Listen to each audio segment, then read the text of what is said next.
Bonjour, bienvenue à la présentation sur le programme général d'indemnisation et d'aide financière lors de sinistres réels ou imminents, qui sera cité ultérieurement sous le terme programme. Mon nom est Jérôme Lacasse et je suis porte-parole du programme depuis 2020. En tant que représentant du ministère de la Sécurité publique du Québec, je vais à la rencontre des municipalités et des citoyens pour présenter les programmes de rétablissement offerts aux sinistrés. Je participe également au traitement des réclamations depuis plusieurs années. Cette section porte plus précisément sur l'aide financière et l'indemnisation accordée aux particuliers en cas d'inondation. En effet, en tant que propriétaire et locataire au Québec, vous pourriez bénéficier d'aides gouvernementales en cas de sinistre. Au cours des prochaines minutes, nous allons aborder les principes et les dispositions générales du programme, le type de dommages couverts ainsi que les dépenses admissibles. Nous apporterons aussi des précisions sur les demandes en cas d'inondation successive et nous évoquerons des exemples d'exclusion. Par la suite, nous vous guiderons pour remplir une demande d'aide financière et d'indemnisation. Nous vous préciserons les étapes de traitement d'une demande et les délais à retenir. Enfin, nous vous laisserons les coordonnées pour joindre nos équipes. Bonne présentation. Commençons par préciser que le Programme général d'indemnisation et d'aide financière lors de sinistres réels ou imminents est un programme de dernier recours. Cela veut donc dire que ce ne sont pas tous les sinistrés qui sont admissibles au programme et que ce ne sont pas tous les dommages qui sont admissibles non plus. Les principes généraux sont d'assurer la sécurité des personnes et le retour à la vie normale le plus rapidement possible. Si on revient sur l'admissibilité des particuliers, soulignons que le programme s'adresse exclusivement aux propriétaires d'une résidence principale. La résidence principale est définie comme étant le lieu où un particulier effectue l'ensemble de ses activités quotidiennes sur une base annuelle. Le programme vise également les locataires s'il s'agit de leur résidence principale. Ce tableau explique qui peut être admissible au programme. Il est très important de bien comprendre les différences entre les types de sinistres. Dans un premier temps, les refoulements d'égouts. Ils se produisent lorsque les eaux usées d'un égout municipal ou personnel refoulent dans le sous-sol par les appareils sanitaires ou les drains de plancher. Par exemple, lors de pluies abondantes, l'écoulement des eaux usées vers le drain municipal ou personnel ne peut plus se faire et il y a refoulement dans le sous-sol. Dans un second temps, l'infiltration d'eau qui se produit lorsque de l'eau pénètre dans le bâtiment, souvent par le toit, les portes, les fenêtres, les murs ou les fondations. Par exemple, une fois le sol saturé d'eau, cette eau entre dans le sous-sol par la pression. Ces deux premières situations sont des événements assurables, donc non admissibles au programme. Maintenant, passons au troisième cas, soit l'inondation-débordement de cours d'eau. Pour être considéré comme une inondation, il faut absolument que l'eau d'un cours d'eau qui déborde atteigne le terrain du propriétaire. L'eau entrera ensuite par refoulement ou infiltration, mais comme c'est le débordement qui l'aura causé, il s'agira alors d'un avenant non généralement souscrit, donc d'un sinistre admissible au programme. Bref, si l'eau d'un cours d'eau touche votre terrain, vous pourriez être admissible au programme. Nous allons maintenant détailler les différentes dépenses qui sont admissibles à l'aide financière prévue au programme. On commence par les mesures préventives temporaires. Ces mesures sont admissibles avant et pendant les inondations. Dès que l'eau de l'inondation commence à redescendre, les mesures préventives cessent. Pour les propriétaires de résidences principales, ces mesures sont des actions posées dans le but de préserver leurs biens meubles et immeubles essentiels, comme par exemple préparer et installer des sacs de sable. Le montant qui peut être octroyé est de 125 $ par jour par résidence principale jusqu'à concurrence de 5 000 $. Pour les locataires, le montant octroyé est de 75 $ par jour par logement, et ce pour des mesures préventives visant à protéger leurs biens meubles.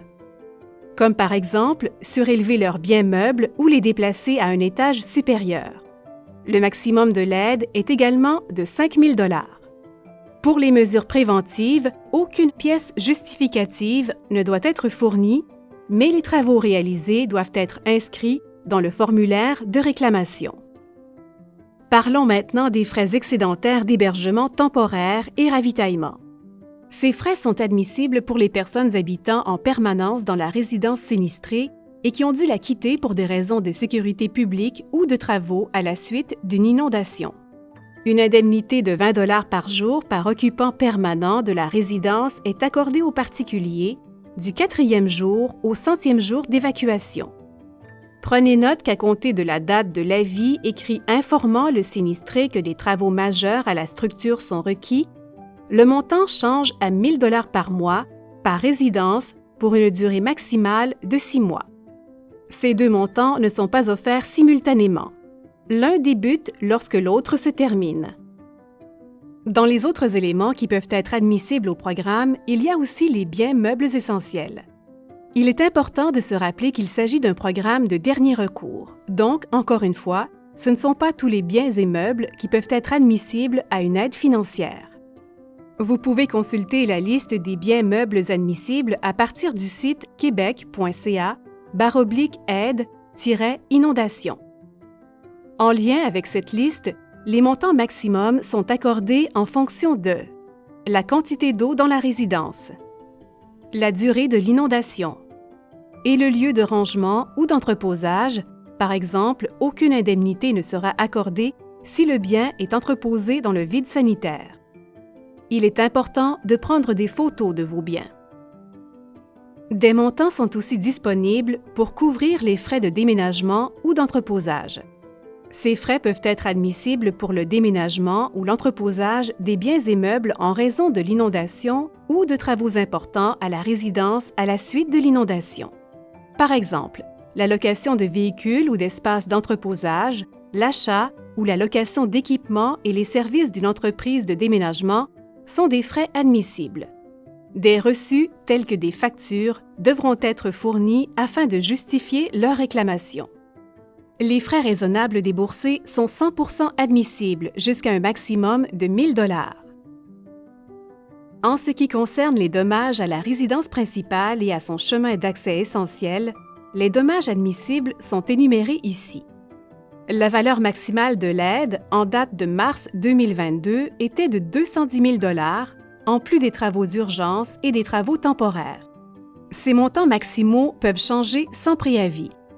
Pour plus de détails, veuillez consulter le site québec.ca/aide-inondation. Chacun des dommages admissibles sera décrit dans les diapositives suivantes. Voyons d'abord les travaux d'urgence comme le pompage de l'eau, la démolition, le retrait des débris, le nettoyage, la désinfection, l'extermination, la décontamination et la déshumidification. Il est très important de procéder rapidement aux travaux d'urgence après le sinistre. Il est également important de prendre des photos de vos dommages à la suite de l'inondation. En ce qui concerne les montants d'aide financière ou d'indemnisation, voici les explications. Si les travaux d'urgence sont effectués exclusivement par un entrepreneur ayant une licence de la Régie du bâtiment du Québec, que nous nommerons RBQ à partir de maintenant, l'aide financière correspond à 90% des frais raisonnables déboursés. Si les travaux d'urgence sont effectués exclusivement par le sinistré, une indemnité variable est accordée au sinistré. Les montants selon le type de sous-sol et la quantité d'eau sont décrits dans le programme disponible sur le site québec.ca/aide-inondation. Finalement, si les travaux d'urgence sont effectués à la fois par le sinistré et par un entrepreneur ayant une licence RBQ, le montant de l'aide financière correspond à 25% de l'indemnité variable selon le niveau d'eau dans la résidence et le type de sous-sol. À cela s'ajoutent 90% des frais raisonnables déboursés afin de payer l'entrepreneur. Il est important d'effectuer la démolition pour votre santé. Les travaux temporaires sont réalisés pour rendre la résidence habitable ou fonctionnelle avant l'exécution des travaux permanents. Par exemple, le rétablissement de l'électricité. Les montants d'aide financière pour ce type de travaux correspondent à 90% des frais raisonnables déboursés.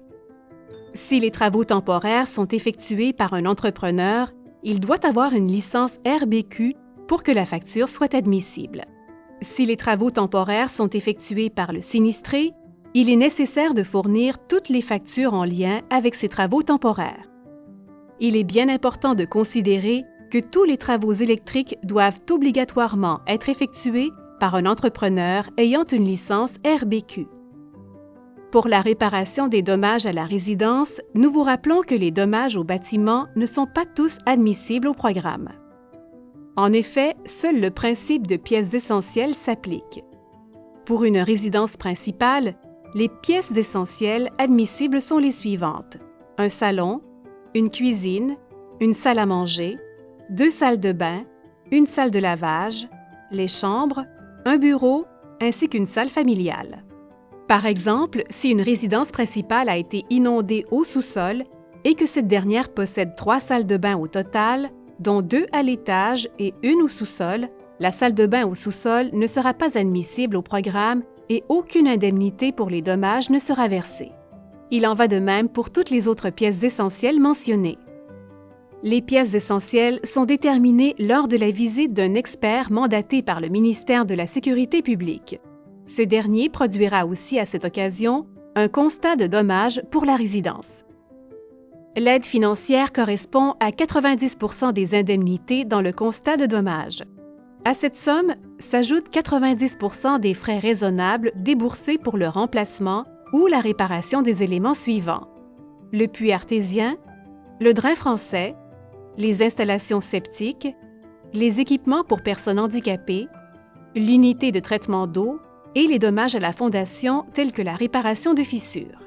En ce qui concerne les 6 derniers dommages mentionnés, il est nécessaire de fournir 2 soumissions pour la réparation ou le remplacement des biens.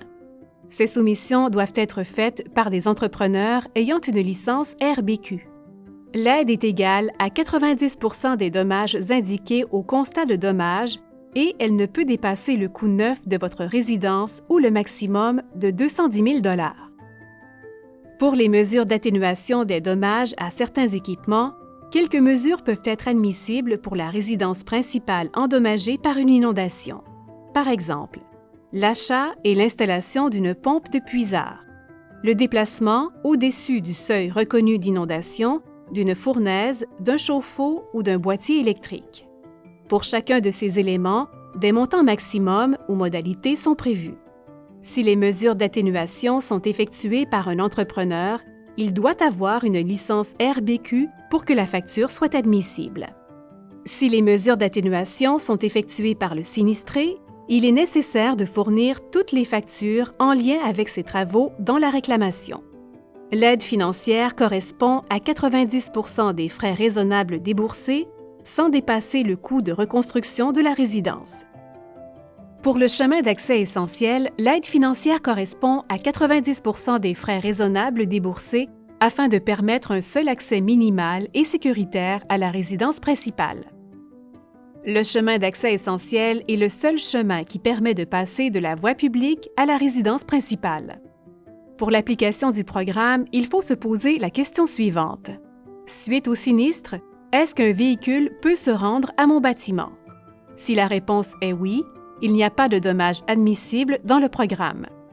Si aucun véhicule ne peut se rendre à votre domicile, il est très important de prendre des photos des dommages à la suite du sinistre, afin de démontrer l'admissibilité des dommages. Si vous avez déjà reçu une aide financière pour une inondation survenue après le 10 avril 2019, le ministère additionnera le montant déjà versé au montant de votre nouvelle demande. Si la somme de ces 2 montants atteint 50% du coût neuf de votre résidence ou le maximum de 100 000 $, vous devrez faire un choix entre une allocation de départ, une aide pour le déplacement ou l'immunisation de la résidence. Si vous refusez les 3 options, vous pourriez avoir droit à un montant pour compenser les dommages à votre résidence. Cependant, votre résidence deviendra inadmissible à l'aide financière. Malgré tout, vous pourriez aussi recevoir une indemnité pour vos frais d'hébergement temporaires et pour les mesures préventives temporaires. Le programme étant de dernier recours, il est important de se rappeler qu'il comporte des exclusions. Ceci veut donc dire que tous les dommages ne sont pas admissibles. Voici quelques exemples d'exclusions. Les dommages à un bâtiment autre qu'une résidence principale, par exemple un chalet. La franchise d'une assurance. les dommages et mesures de rétablissement couverts par un autre programme, à l'exception des dons de la Croix-Rouge, le garage et autres dépendances s'ils ne font pas corps avec la résidence principale, les bijoux, articles de décoration, de sport et de loisirs, ainsi que les jouets, les frais d'expertise d'évaluation des dommages, les frais pour l'obtention d'une soumission, le coût des permis municipaux requis pour effectuer notamment les travaux, les mesures, les frais, les dommages, les travaux et les dépenses relatifs à des bâtiments qui ont été construits après le 10 avril 2019 dans une zone qui est notoirement connue comme étant une zone inondable. Voici maintenant quelques éléments clés des dispositions générales du programme. La réparation ou la disposition d'un bien détruit doit être faite conformément aux lois en vigueur. Par exemple, il est important de vérifier avec la municipalité si les travaux peuvent être exécutés sur le bâtiment ou si des réglementations s'appliquent à votre situation. Pour ce qui est de la participation financière de 10 % pour les dommages à la résidence, cette dernière peut être annulée en tout ou en partie si le sinistré se trouve en situation financière précaire. Il est de la responsabilité du sinistré de mentionner à son analyste s'il se trouve dans une telle situation. Selon la loi, la détention d'une licence délivrée par la Régie du bâtiment du Québec est nécessaire pour l'exécution de certains travaux. À vrai dire, si vous voulez qu'un entrepreneur exécute les travaux à votre bâtiment, il doit nécessairement avoir une licence RBQ, sinon la facture ne sera pas admissible au programme. Comme mentionné précédemment, tous les travaux électriques doivent être effectués par un entrepreneur ayant la bonne licence RBQ. Sinon, aucun montant ne peut être admissible.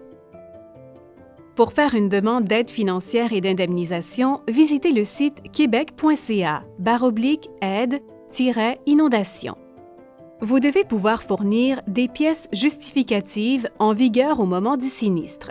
Ces documents sont une preuve de résidence pour chaque occupant, une copie de l'avis d'évaluation municipale ou du bail, une copie de la police d'assurance habitation, la réponse écrite de l'assureur pour la couverture du sinistre, des photos ou vidéos des biens qui ont été endommagés, un spécimen de chèque.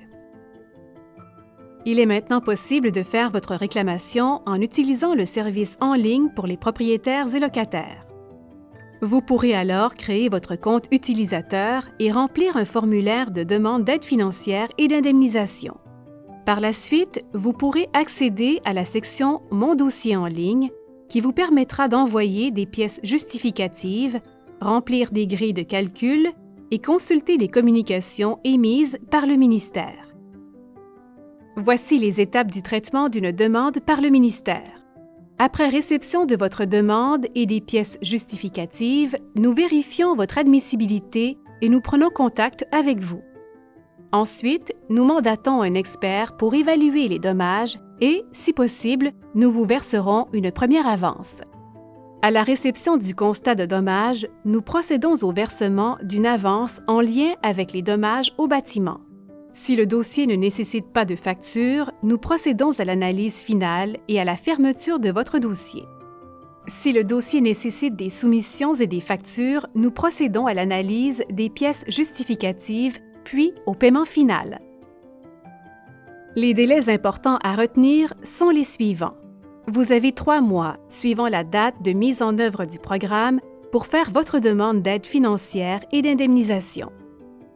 Si vous n'êtes pas en mesure de le faire dans les 3 mois, vous avez jusqu'à 1 an suivant la date de mise en œuvre du programme pour effectuer une demande hors délai. Dans cette demande hors délai, vous devez expliquer pourquoi vous n'avez pas été en mesure de fournir le formulaire de réclamation dans le délai de 3 mois. Vous disposez de 12 mois suivant la transmission du constat des dommages admissibles pour réaliser les travaux. Si vous êtes en désaccord avec la décision finale qui a été prise dans votre dossier, vous pouvez en demander la révision dans les 2 mois suivant l'avis final de votre réclamation. Pour connaître la date de mise en œuvre du programme et de l'arrêté, rendez-vous sur le site québec.ca/sinistre-admissible. Nos équipes sont joignables par téléphone, par courriel et par courrier. Pour toute question sur le programme ou toute demande d'aide financière, nous vous invitons à communiquer avec la Direction générale adjointe du rétablissement dont les coordonnées vous sont présentées à l'écran. C'est ce qui met fin à la présentation d'aujourd'hui. Merci de votre attention.